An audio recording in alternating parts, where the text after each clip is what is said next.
ਵਾਹਿਗੁਰੂ ਜੀ ਕਾ ਖਾਲਸਾ ਵਾਹਿਗੁਰੂ ਜੀ ਕੀ ਫਤਿਹ। ਆਪਣੇ ਗੁਰੂ ਨਾਨਕ ਦੇਵ ਜੀ ਦੀਆਂ ਸਾਖੀਆਂ ਸਰਵਣ ਕਰ ਰਹੇ ਹਾਂ, ਜਿਸ ਵਿੱਚ ਅੱਜ ਆਪਾਂ ਸਰਵਣ ਕਰਦੇ ਹਾਂ ਕਿ ਗੁਰੂ ਜੀ ਨੇ ਕਿਵੇਂ ਮੱਝਾਂ ਚਾਰੀਆਂ। ਜਦ ਬਾਲਾ ਪ੍ਰੀਤਮ ਦੀ ਪੜ੍ਹਾਈ ਪੂਰੀ ਹੋ ਗਈ, ਬਾਲਾ ਪ੍ਰੀਤਮ ਨੇ ਪੰਡਤ ਜੀ ਪਾਸੋਂ ਸੰਸਕ੍ਰਿਤ, ਪੰਜਾਬੀ ਤੇ ਹਿੰਦੀ ਔਰ ਮੌਲਵੀ ਜੀ ਪਾਸੋਂ ਫਾਰਸੀ ਬਹੁਤ ਹੀ ਜਲਦੀ ਤੇ ਬੜੀਆ ਤਰੀਕੇ ਨਾਲ ਸਿੱਖ ਲਈ ਸੀ। ਉਸ ਤੋਂ ਅੱਗੇ ਕੋਈ ਵੱਡੇ ਸਕੂਲ ਜਾਂ ਕਾਲਜ ਉਸ ਸਮੇਂ ਵਿੱਚ ਨਹੀਂ ਸੀ ਹੁੰਦੇ, ਇਸ ਕਰਕੇ ਜੋ ਕੁਝ ਵੀ ਪੰਡਿਤ ਜੀ ਜਾਂ ਮੌਲਵੀ ਜੀ ਨੂੰ ਆਉਂਦਾ ਸੀ ਉੱਥੋਂ ਤੱਕ ਹੀ ਪੜ੍ਹਾਈ ਹੁੰਦੀ ਸੀ। ਬਾਲਾ ਪ੍ਰੀਤਮ ਜੀ ਨੇ ਮੌਲਵੀ ਜੀ ਔਰ ਪੰਡਤ ਜੀ ਨੂੰ ਵੀ ਪੜ੍ਹਨੇ ਪਾ ਦਿੱਤਾ। ਇਸ ਲਈ ਮੌਲਵੀ ਜੀ ਔਰ ਪੰਡਿਤ ਜੀ ਨੇ ਮਹਿਤਾ ਕਾਲੂ ਜੀ ਨੂੰ ਕਹਿ ਦਿੱਤਾ ਕਿ ਬਾਲਾ ਪ੍ਰੀਤਮ ਦੀ ਪੜ੍ਹਾਈ ਪੂਰੀ ਹੋ ਚੁੱਕੀ ਹੈ, ਇਹ ਤਾਂ ਪਰਮਾਤਮਾ ਦਾ ਪੜ੍ਹਾਇਆ ਹੋਇਆ ਹੈ, ਇਹ ਤਾਂ ਸਾਡਾ ਵੀ ਉਸਤਾਦ ਹੈ। ਪੜ੍ਹਾਈ ਪੂਰੀ ਹੋਣ ਕਰਕੇ ਬਾਲਾ ਪ੍ਰੀਤਮ ਜੀ ਹੁਣ ਵਿਹਲੇ ਹੋ ਗਏ ਸਨ ਤੇ ਹਰ ਸਮੇਂ ਬਾਲਾ ਪ੍ਰੀਤਮ ਜੀ ਭਗਤੀ ਵਿੱਚ ਹੀ ਬਲੀਨ ਰਹਿੰਦੇ।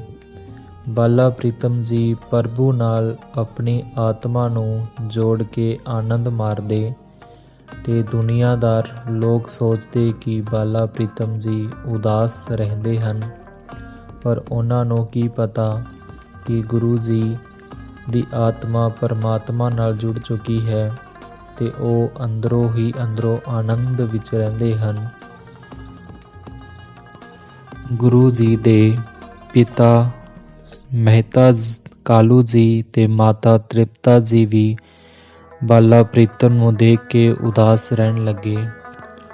ਇੱਕ ਦਿਨ ਪਿਤਾ ਮਹਿਤਾ ਜੀ ਨੇ ਸੋਚਿਆ ਕਿ ਉਹਨਾਂ ਦਾ ਪੁੱਤਰ ਵਿਹਲਾ ਰਹਿਣ ਕਰਕੇ ਉਦਾਸ ਰਹਿੰਦਾ ਹੈ, ਇਸ ਨੂੰ ਜੰਗਲਾਂ ਉਜਾੜਾਂ ਵਿੱਚ ਘੁੰਮਣ ਦਾ ਬਹੁਤ ਸ਼ੌਂਕ ਹੈ, ਇਸ ਤੋਂ ਅਸੀਂ ਇਸ ਨੂੰ ਰੋਕਦੇ ਰਹਿੰਦੇ ਹਾਂ। ਇਸ ਲਈ ਕਿਉਂ ਨਾ ਐਸਾ ਕੋਈ ਕੰਮ ਸੋਚਿਆ ਜਾਵੇ ਕਿ ਸਾਡਾ ਪੁੱਤਰ ਜੀ ਆਪਣੇ ਆਪ ਨੂੰ ਬੇਕਾਰ ਨਾ ਸਮਝੇ ਅਤੇ ਕੁਝ ਕੰਮ ਵੀ ਕਰਦਾ ਰਹੇ। ਮਹਿਤਾ ਕਾਲੂ ਜੀ ਕੋਲ ਕਾਫੀ ਗਾਈਆਂ ਅਤੇ ਮੱਝਾਂ ਸਨ। ਉਹਨਾਂ ਸਮਿਆਂ ਵਿੱਚ ਮੱਝਾਂ ਗਾਵਾਂ ਨੂੰ ਪੱਠੇ ਕੁਤਰ ਕੇ ਨਹੀਂ ਪਾਏ ਜਾਂਦੇ ਸਨ, ਕਿਉਂਕਿ ਉਹਨਾਂ ਦਾ ਨਿਰਵਾਹ ਕੇਵਲ ਜੰਗਲਾਂ ਵਿੱਚ ਹੀ ਚਰਨ ਤੱਕ ਸੀਮਤ ਸੀ।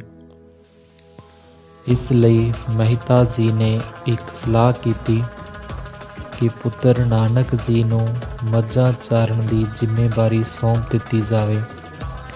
ਇਸ ਬਾਰੇ ਜਦ ਉਹਨਾਂ ਆਪਣੇ ਪੁੱਤਰ ਨਾਲ ਗੱਲ ਕੀਤੀ ਤਾਂ ਉਹ ਝੱਟ ਮੰਨ ਗਏ। ਉਹ ਰੋਜ਼ ਮੱਝਾਂ ਨੂੰ ਜੰਗਲਾਂ ਵਿੱਚ ਛੱਡ ਦਿੰਦੇ ਅਤੇ ਆਪ ਸਮਾਧੀ ਲਾ ਕੇ ਕਿਸੇ ਦਰਖਤ ਹੇਠ ਬੈਠ ਜਾਂਦੇ। ਇੱਕ ਦਿਨ ਉਹਨਾਂ ਦੀਆਂ ਮੱਝਾਂ ਕਿਸੇ ਮੱਕੀ ਦੇ ਖੇਤ ਵਿੱਚ ਜਾ ਵੜੀਆਂ ਅਤੇ ਸਾਰਾ ਖੇਤ ਹੀ ਚੱਟ ਕਰ ਗਈਆਂ।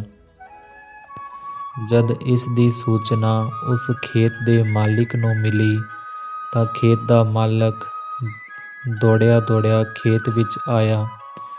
ਖੇਤ ਨੂੰ ਉਜੜਿਆ ਵੇਖ ਉਹ ਪਿੰਡ ਦੇ ਹਾਕਮ ਰਾਏ ਭੁਲਾਰ ਜੀ ਕੋਲ ਗਏ ਅਤੇ ਮੁਆਵਜ਼ੇ ਦੀ ਵੀ ਮੰਗ ਕੀਤੀ। ਰਾਏ ਭੁਲਾਰ ਜੀ ਨੇ ਬਾਲਾ ਪ੍ਰੀਤਮ ਅਤੇ ਮਹਿਤਾ ਕਾਲੂ ਜੀ ਨੂੰ ਬੁਲਾਇਆ ਅਤੇ ਸਾਰੀ ਗੱਲ ਦੱਸੀ।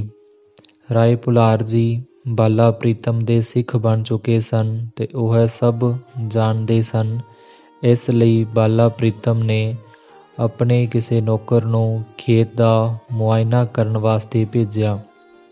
ਜਦੋਂ ਉਸ ਨੇ ਆ ਕੇ ਦੱਸਿਆ ਕਿ ਖੇਤ ਤਾਂ ਪਹਿਲਾਂ ਨਾਲੋਂ ਵੀ ज़्यादा हरा भरा खड़ा है। ਤਾਂ ਇਹ ਸਭ ਸੁਣ ਕੇ ਖੇਤ ਦਾ ਮਾਲਕ ਹੈਰਾਨ ਹੋ ਗਿਆ ਤੇ ਉਹਨਾਂ ਨੇ ਮਾਫੀ ਵੀ ਮੰਗੀ। ਇਸ ਤਰ੍ਹਾਂ ਇਸ ਸਾਖੀ ਤੋਂ ਆਪਾਂ ਨੂੰ ਸਿੱਖਣ ਨੂੰ ਮਿਲਦਾ ਹੈ ਕਿ ਅਗਰ ਆਪਣੇ ਆਤਮਾ ਨੂੰ ਪਰਮਾਤਮਾ ਵਿੱਚ ਵਿਲੀਨ ਕਰ ਲੈਂਦੇ ਹਾਂ, ਆਤਮਾ ਨੂੰ ਪਰਮਾਤਮਾ ਨਾਲ ਜੋੜ ਲੈਂਦੇ ਹਾਂ, ਤਾਂ ਸਾਡੇ ਸਾਰੇ ਕੰਮ ਪਰਮਾਤਮਾ ਜੀ ਆਪ ਕਰਦੇ ਹਨ। ਵਾਹਿਗੁਰੂ ਜੀ ਕਾ ਖਾਲਸਾ, ਵਾਹਿਗੁਰੂ ਜੀ ਕੀ ਫਤਿਹ।